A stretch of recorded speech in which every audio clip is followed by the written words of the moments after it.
afternoon and welcome to the Midday News here on CNC3 and the TBC Radio Network. I am Bhavita Gopalchan. Thank you so much for joining us. Top of the news at this time. Former National Security Minister and current Member of Parliament for Lopino-Aruca, Marvin Gonzalez is adamant that the state of emergency, which ended on Saturday night, was not called to deal with a particular threat. Gonzalez says to date, the government has not stated what is the status of the investigation of that specific threat it claimed was responsible for calling the state of emergency in the first place. Added to that, he says the Prime Minister's recent warning that she will not hesitate to declare another SOE if violence resumes is a clear indication that there was another motive for the SOE. So when the Prime Minister could come today and threaten members and the citizens of this country that if they don't, quote-unquote, behave themselves, she will call another state of emergency, it confirmed what the PNM has always been saying, that this state of emergency was never called to deal with any particular threat against certain state officials. It was the government's response. It was actually the government's crime plan. And Gonzalez says yesterday's show of force by the police service towards peaceful protesters who came out to voice their concerns over the shooting death of Joshua Samru, which also left Kia Sealy paralyzed, was a disproportionate response. The riot squad was called out for protesters at Woodford Square yesterday who were demanding justice for Samru and Sealy. Gonzalez says the protesters had a constitutional right to express themselves and were not a threat to the country's stability. Now, when you send that kind of military response, it sends a wrong signal. It can be interpreted as intimidation on the part of the state. It can be interpreted as the state using its military might to suppress the voices of the people and to suppress dissent. The group was not engaged in any illegal activity. There was no threat to any public building or to any persons gathered in the area. There was simply no threat to national security. Now, Gonzalez was speaking during an interview on CNC3's The Morning Brew program today. Now to this, the murder of 25-year-old Hakim O'Brien last night, meters away from the Duncan Street police post, has been classified as gang-related. The incident occurred around 6:15 p.m. and also left a 28-year-old man of Clifton Street injured. According to reports, officers on duty at the Duncan Street police post heard loud explosions in the vicinity of Prince and Duncan Streets and arrived to find O'Brien lying on the roadway. O'Brien had been driving his vehicle along Prince Street with two other people when their car was blocked by another vehicle. O'Brien attempted to reverse and crashed into a bridge at the corner of Prince and Piccadilly Streets. He then ran. However, he was pursued by 4 assailants who shot him multiple times. Their vehicle was found abandoned at the corner of Piccadilly and Prince Streets. Officers recovered an iPhone and 1 rifle as well as 20 rounds of ammunition on the back seat of the vehicle. On to some other news now. This country could be mere months away from being one non-stop flight away from the African continent. Giving an update to reporters, Trade, Industry and Tourism Minister Satyakama Maraj explained that the intention is to create a transatlantic hub connecting Africa to the Caribbean, with Trinidad and Tobago as the epicenter, while cutting the journey time from 2 days to mere hours. That's going to open new markets, both for trade, investment, but also more importantly for tourism. We are looking at early April. As government seeks to diversify the economy, Maraj has been pushing for increased trade with the African continent as a possible solution. He was speaking at yesterday's inaugural Winner launch at the Piarco International Airport. Well, Trinidad-African talent was recognized on the global stage last night as hip-hop star Doechii won her 2nd Grammy Award for Best Music Video for her hit song Anxiety. Well, now the music video beat out entries from top names like Sabrina Carpenter. Doechii is not Trinidad-African. However, one of the producers of the music video is Jolene Mendez, who is part of the team responsible for putting together the award-winning video. With both Doechii and director James McKell unavailable to accept the award, Mendez stepped up to the mic to say thank you. This, of course, could not have been done without the 200 people that worked on it. So thank you all. Special thanks to Musa, Top, Langston, Chase, Robbie on choreography, Hensel on production design, Sammy on creative and edit, TDE, Capitol Records. Thank you to the Academy. Thank you to our families. Thank you. Well, also representing the red, white and black was Trinidadian Canadian conductor Grammy Ryan. Ryan in 2017 as a laureate won the Grammy for Best Opera Recording for the Houston Grand Opera production of composer Jake Hagee's Intelligence. Ryan is also the former UTT Academy for the Performing Arts Director. Known as music's biggest night, the 60th annual Grammy Awards was held in Los Angeles, and so Billie Eilish walked away with the Song of the Year for her hit Wildflower, and Olivia Dean named as Best New Artist. Bad Bunny won Album of the Year, and Kendrick Lamar SZA won Record of the Year for Luther.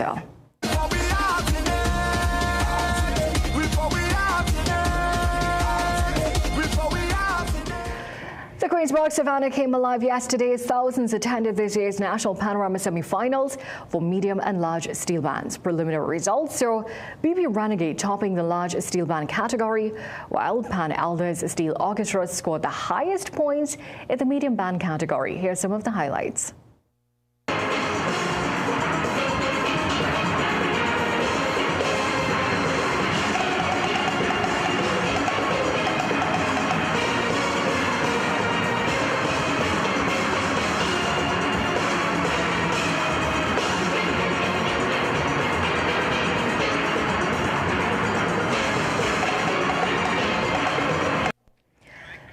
The medium band finals will take place on February 8th at the Dwight York Stadium in Tobago, while the Queensborough Savannah hosts the large band finals on February 14th.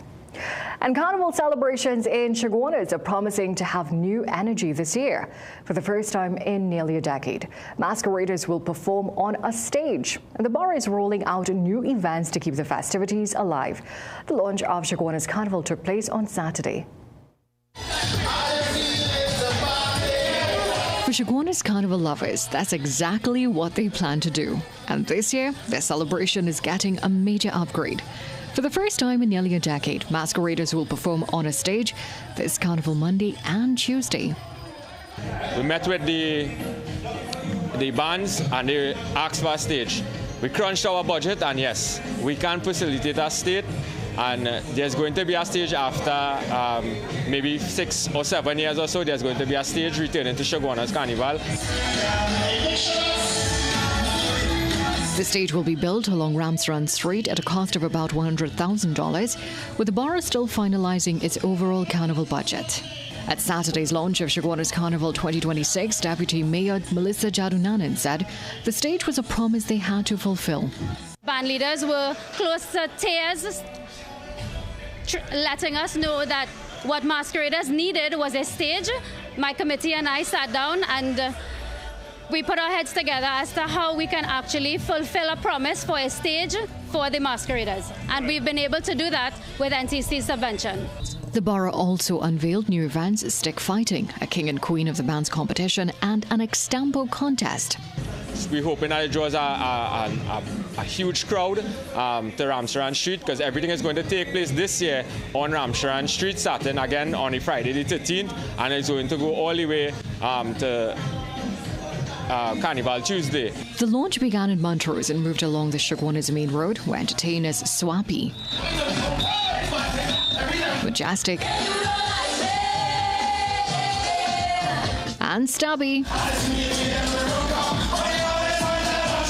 had everyone moving. Bafita Gopalchan, CNC3 News. Let's take a short break. We'll be right back.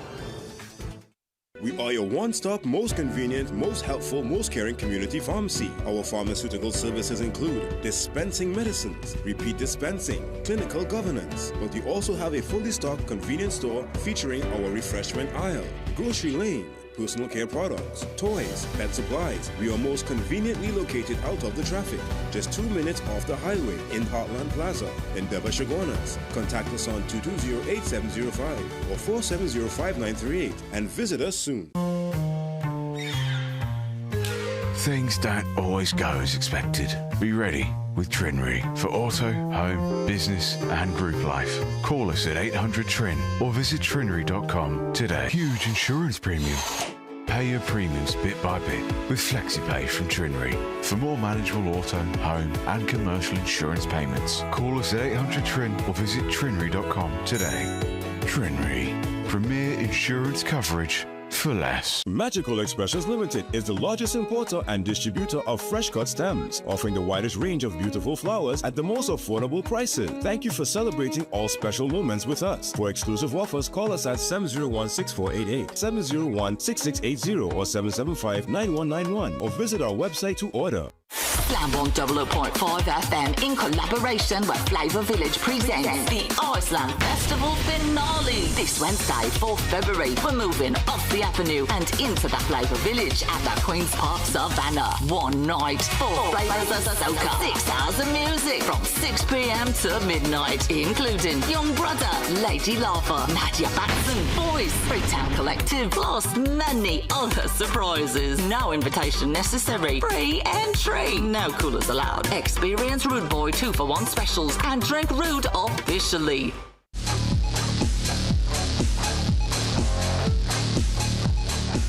Welcome back in sport. The Trinidad and Tobago Premier Football League has now become a two-horse race, with Club Sando keeping pace with reigning unbeaten champions Defence Force.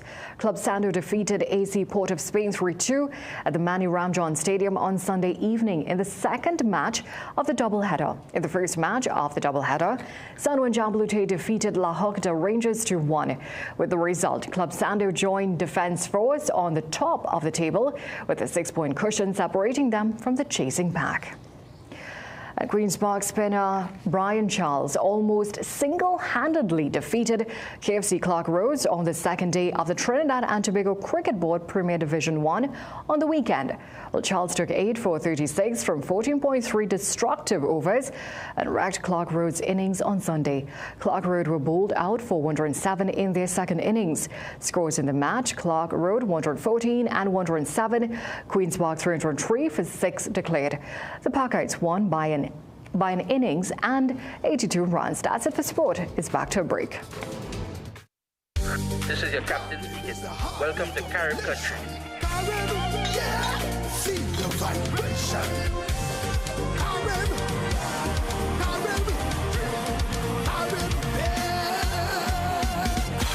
Feel Carib in me hand. Feel I jumping in a band, no matter the weather. Hey, say we don't care. Just give me some soca and I call Carib. Carib, feel it. Who has time for a dead battery? Call Battery Boss at 275-7074. Their roadside team comes to you with Alpha X and Austin batteries, backed up with 20-month warranty. Or visit the Auto Center located at 99 Southern Main Road, Couva. Battery Boss, we've got you covered.